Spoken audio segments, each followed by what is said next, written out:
So Ghibli Park in Japan has been open for almost a year now, and it's a must-see destination for fans of Ghibli movies. But did you know that they just announced the opening of a new area, Mononoke Village? I had to make this one of the stops on my 90-day journey across Japan. And if you're here, you probably want to visit Ghibli Park too. I'm going to share my strategy so that you can get your tickets and have the best possible experience at the park. Let's say you want to visit Ghibli Park in the middle of December. You're going to count back 3 months, November, October, September. And then on the 10th of that month, you'll be able to buy tickets. So if you're going in December, September 10th is your date. If you're going in January, it's October 10th, and so on and so forth. And those tickets release at 2 p.m. Japan time, which is probably not your local time zone. For me, this meant I was up in the middle of the night.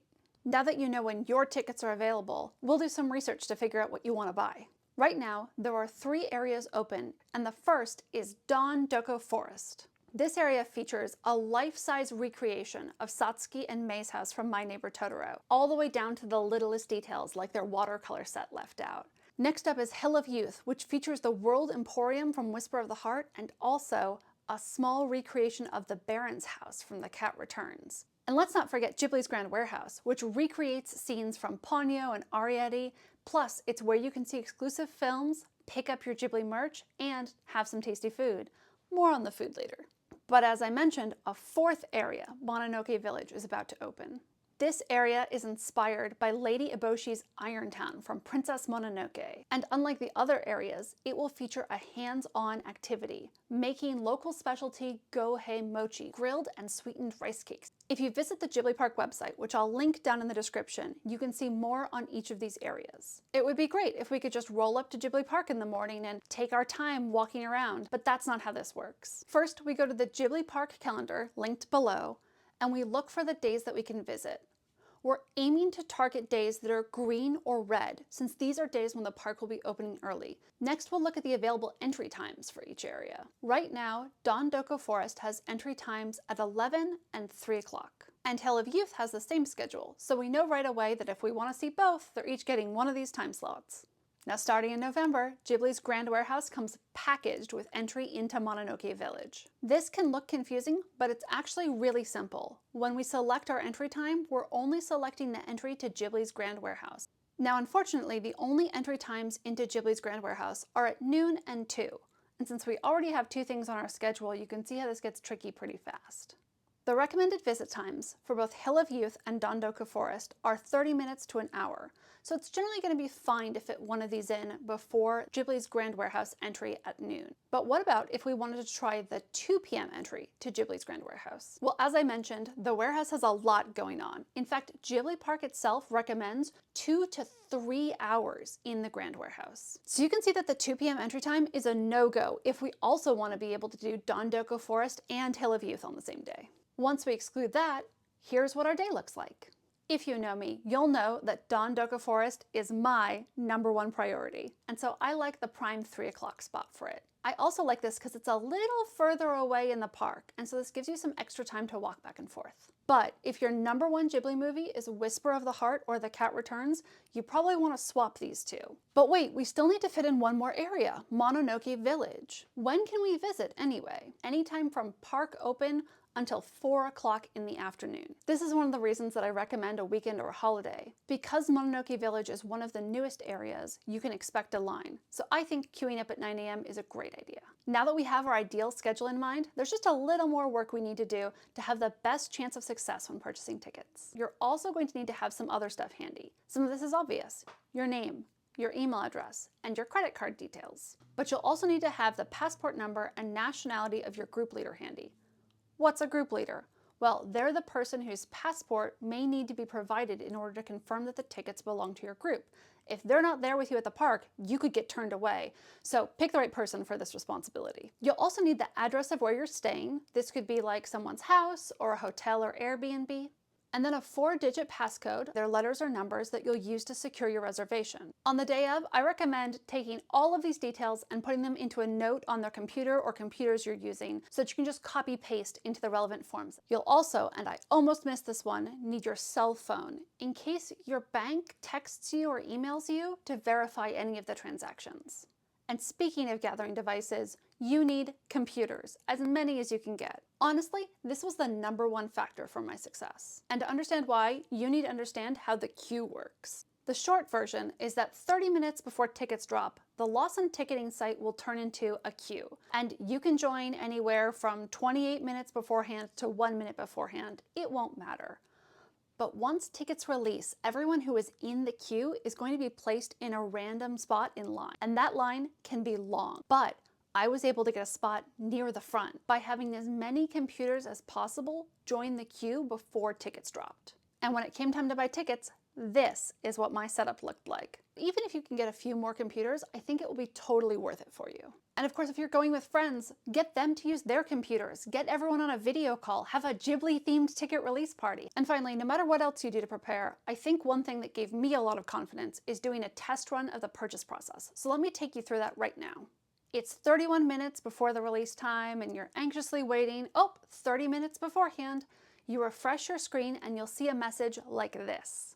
Congrats, it means you're in the queue. But actually, this is a great time for you to grab a snack, chill out, stretch your legs, because there's nothing for you to do for the next 30 minutes. Once the clock strikes 2 p.m. Japan time, your screen will automatically update. Once it updates, you should see your position in line as well as an estimated time. When you finally get to the front of the line, you'll be allowed into the ticketing site. All right, double check that the month at the top is the month we want. This says November, which is the month I'm currently using to demo this. Then we scroll down to the calendar at the bottom, and we can see all of the times that are available. A quick primer on Japan's convention for availability. A circle means many tickets are available. Triangle means only a few are left, so go fast. And an X, of course, means totally sold out. So in this case, you can see that while some of these times are sold out or only have a few tickets left, one of these days, the 13th, which is the day that we'll pretend we're going, has the noon time slot available at Ghibli's Grand Warehouse. So we'll click on noon here, and then we just need to click the only option available, admission A. Now we just need to put how many people we're buying tickets for, whether adults or children, and hit enter. And here is where we'll enter our email address twice and our phone number twice. Next we get to this confirmation screen. This is really easy. Just pick up the item that's mentioned in pink and drag it into the box on the right-hand side. All right, now we're into the good stuff. This is where having that information prepped in a separate notes doc will be really handy. Once you have this all filled out, you'll have a confirmation screen like so. Just double check that everything is correct and then hit next at the bottom. Finally, it's time to enter credit card details. This is pretty self-explanatory. Just fill it out and hit purchase. This will take you to another site while it processes your credit card details. Don't panic if you're returned to a message that said that your credit card was unable to be used, especially if this is your second or third ticket purchase on the website. This is where we check our text messages and emails for messages from our bank, because you may need to indicate that this isn't a fraudulent transaction. If that was your issue, once you've cleared that with your bank, you can just hit purchase again. There's no need to start from the beginning. Speaking of starting over, once you have your ticket, here's a tip. Look for this Return to Ticket page button near the bottom. This will take you back to the calendar and allow you to buy your next set of tickets without requeuing. It's a huge time saver.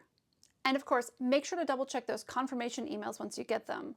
Once you've done that and you're sure your dates and times are correct, you can celebrate you're going to Ghibli Park. But wait, I do have some tips that you may want to stick around for so that you can have the best experience possible when visiting. Let's talk about what to bring when you visit Ghibli Park. Okay, of course, you need your tickets. Everyone knows that. But keep in mind that your tickets need to be printed. And no, you can't just print the confirmation email. You'll need to use the link included in those emails to open up the details page for each ticket and then click Display QR Code before you print. Sadly, this means that if you have 3 people and you're visiting 3 areas of the park, you're printing out 9 pages of tickets. When packing for your trip, here are some things to keep in mind. Let's talk about clothes. First and foremost, Ghibli Park is in a giant open park. You're going to be outside, wandering around nature, and on your feet all day. So comfortable shoes are a must. And you also need to dress for the weather. I recommend bringing layers so that you can regulate your temperature as you go from inside to outside.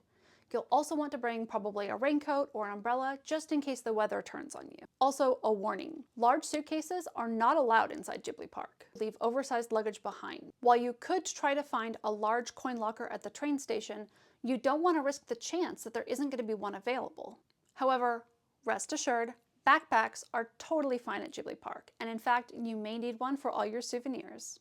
Speaking of which, if you're interested in other cool and unique souvenirs you could easily pick up on a Japan trip, I have a video here you may want to check out. Next up, I promised I'd talk to you about food. It's obvious now that a visit to Ghibli Park is an action-packed day with not a lot of downtime. So what are you going to do about food? Well, there is a cafe, but the Transcontinental Flight Cafe doesn't really serve Ghibli-themed food. It's not like if you go to a Pokemon cafe. You're just going to get normal sandwiches and pizza. So for me, this isn't a very exciting option. However, Ghibli Park itself actually recommends something else. They recommend you pack a lunch. And they even have some suggested eating and picnicking areas around the park depending on how the weather is. And I think this is a great idea because you could just pick up a bento at Nagoya Station or even the Lawson that's right inside the entrance to the park. If you're interested in actual Ghibli-themed food, you can also follow me on my 90-day journey across Japan because I'm going to go get myself the classic fish pie from Kiki's delivery service. If you're like me and you've been eagerly awaiting going to Ghibli Park for some time, getting to see these scenes from the movies in real life is like a dream come true. However, it's important to keep in mind that Ghibli Park isn't like other amusement parks. This isn't Disney or Universal Studios. You're not going to see roller coasters and fireworks. Instead, it's designed to be a calmer space and integrated with the nature of Aichi Commemorative Park. Keep this in mind when you visit, and I'm sure you'll be delighted to experience the unique magic of this park. And I'll be sharing that magic when I visit Ghibli Park for Mononoke Village's opening weekend in November. So definitely stick around, maybe hit the subscribe button if you want to see that video. Alright, I hope this was helpful. Good luck buying your tickets, and I'll see you later. Ittekimasu!